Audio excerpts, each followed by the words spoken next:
안녕하세요. 나무아카데미입니다. 이번 시간에는 고2 9월 학평 국어 화법과 작문 함께 보도록 하겠습니다. 가를 보시면 학생의 공지사항이 나와 있습니다.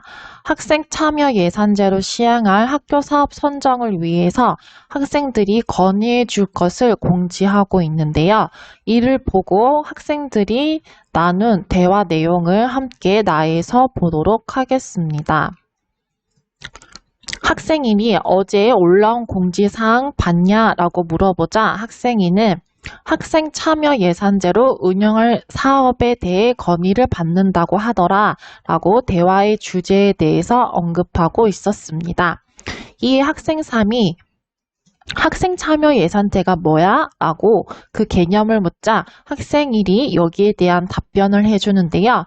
학생 참여 예산제는 학생회가 주체가 되어 학생들이 제안한 아이디어를 실현하고자 스스로 기획하고 예산을 집행하는 제도라고 이와 같이 그 의미를 이야기해주고 있었습니다.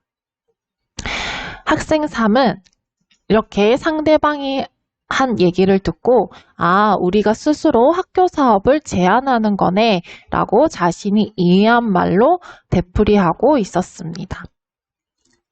이 학생이가 너희는 우리 학교의 어떤 점이 개선되었으면 좋겠어? 라고 질문을 하자 학생 1은 나는 정수기 옆에 종이컵을 놔줬으면 좋겠어 라고 제시를 합니다. 그런데 여기에 대해서 학생 3과 학생 2는 반대 의견을 제시를 합니다. 먼저 학생 3의 의견을 본다면 편하긴 하겠지만 쓰레기도 너무 많이 생기고 환경 호르몬 때문에 건강에도 안 좋을 것 같아 라고 이와 같이 문제점을 제시하고 있었습니다. 학생 2 또한 조금 귀찮고 불편해도 개인컵을 사용하는 것이 좋지 않을까? 그리고 우리 동아리의 성격을 살려서 학교 공간에 대해 건의하면 더 의미가 있을 것 같아 라고 이와 같이 추가적인 자신의 의견을 제시하고 있었습니다. 이때 학생 1의 비언어적 표현 사용하고 있는데요. 고개를 끄덕이면서 그런데 라고 수긍하고 있는 모습을 보이고 있었습니다. 이에 대해서 학생 3이 그러면 면학실 개선에 대한 설문조사에서 의견이 많았었는데 3면이 꽉 막힌 1인용 책상으로만 되어 있어서 답답하게 느껴진다 라고 면학실 사용에서 느꼈던 불편함을 제시하고 있었습니다. 이에 학생이는 맞아 평소에 인터넷 강의도 듣고 검색도 해야 하는데 와이파이가 없어서 불편했다 라고 면학실 사용의 문제점을 제시하고 있었습니다. 또한 학생들이 모든 과제 할 때 카페에 가는데 카페는 사적 공간과 공적 공간의 경계여서 집중력이 올라가는 효과를 누릴 수 있다 라고 이와 같이 설명해주고 있었습니다. 학생 2는 또한 손뼉을 치는 행위를 통해서 상대방의 말에 공감하는 표현을 보이고 있는데요. 그러면 우리 면학실을 카페처럼 개선해 달라고 건의해 보자 라고 개선 사항을 이와 같이 제시하고 있었습니다.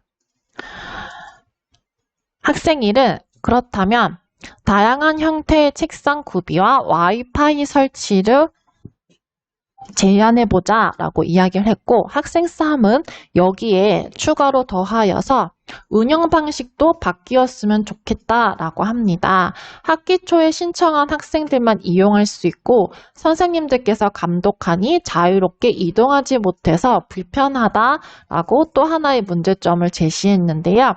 학생 2는 그런데 운영 방식 개선은 현안에서 벗어나지 않을까 라고 문제점을 제시합니다.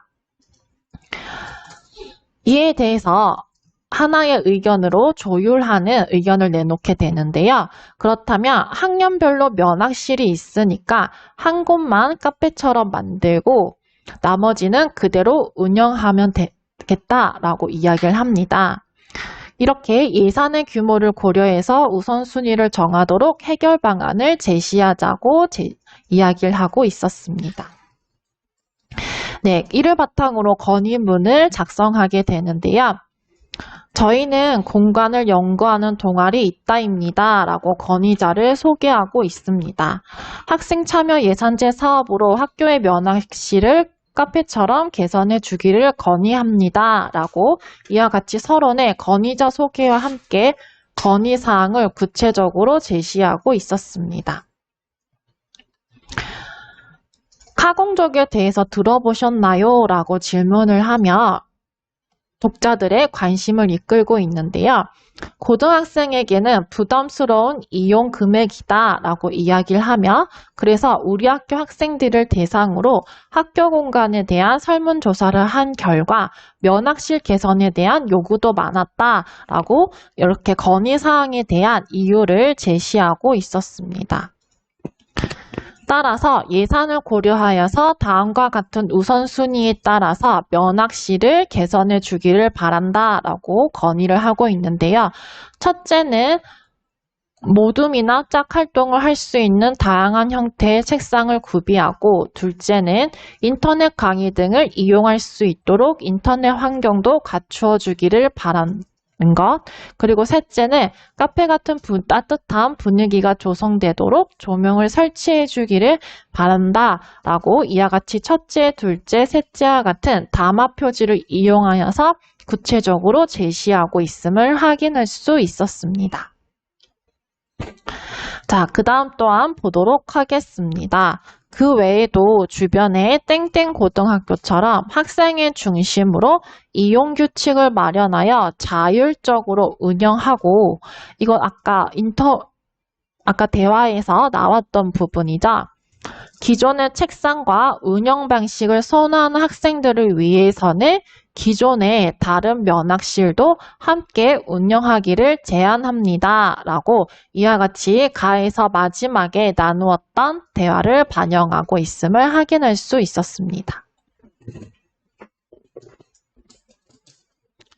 자, 마지막으로 보시면 면학실을 개선하게 되면 학생들의 다양성을 존중해주는 학교 문화를 형성할 수 있으며 또한 집중력이 올라가므로 학생들의 학습 효과를 높일 수 있다라는 것을 제시하고 있는데요. 네, 이렇게 건의문에는 제시한 문제 해결 방안의 효과 및 이익에 대해서 함께 제시함으로 상대방의 설득력을 높일 수가 있는 것을 확인할 수 있었습니다. 네, 지금까지 가나다 지문을 통해서 학생 참여 예산제에 대한 학생들의 건의사항을 함께 살펴보았습니다. 네, 그러면 언어 변형 문제 함께 풀어보도록 하겠습니다. 네, 기역과 니은에 해당하는 예로 적절하지 않은 것을 고르는 문제입니다. 기역을 보신다면 형태소의 교체는 일어나는 동기에 따라 자동적 교체와 비자동적 교체로 나눌 수 있는데 기역, 자동적 교체는 교체가 일어나지 않고 그대로 실현되면 안 되기 때문에 일어나는 교체를 이야기합니다. 여기서는 비음 앞에서 평파열 음인 기역, 디귿, 올 수 없다는 의무론적 제약 등으로 일어나는 것을 이야기하고 있고 비자동적 교체는 반드시 일어나야 할 필연적 이유가 없는 교체를 말하는데 감다가 감다로 발음되는데요. 이것은 비음으로 끝나는 어간 뒤에서 자음이 오지 못하기 때문에 일어난 것으로 확인할 수가 있습니다. 이러한 예에 해당하지 않는 것을 고르는 것입니다. 네, 듣는과 그리고 안문과 그리고 반문과 국문은 다 여기 보시면 자동적 교체에 해당한다고 할 수가 있습니다. 비음화가 일어나고 있죠. 국가 또 여기도 보시면 위에서 뒤에 된소리 대기가 일어나고 있는데요. 이것 또한 자동적 교체에 해당한다고 할 수가 있습니다. 그리고 니은을 보시면 신고, 더듬지, 삼다, 점지를 여기 4개를 보시면 이것 또한 여기 비자동적 교체에서 예로 제시한 비음으로 끝나는 용언의 어감 발음이 비음으로 끝나고 뒤에 어미가 올 때 이 같은 현상이 일어나는 것을 설명하고 있는 것이었습니다. 그런데 국밥을 보시면 이것은 국가와 마찬가지로 자동적 교체에 해당하는 것입니다. 따라서 적절하지 않은 것은 바로 이것이 해당하기 때문에 정답은 5번이라고 할 수가 있겠습니다. 네, 이 외에도 다양한 변형 문제가 있으니 꼭 함께 풀어보시고요. 이 모든 자료는 나무 아카데미에서 이용하실 수 있습니다.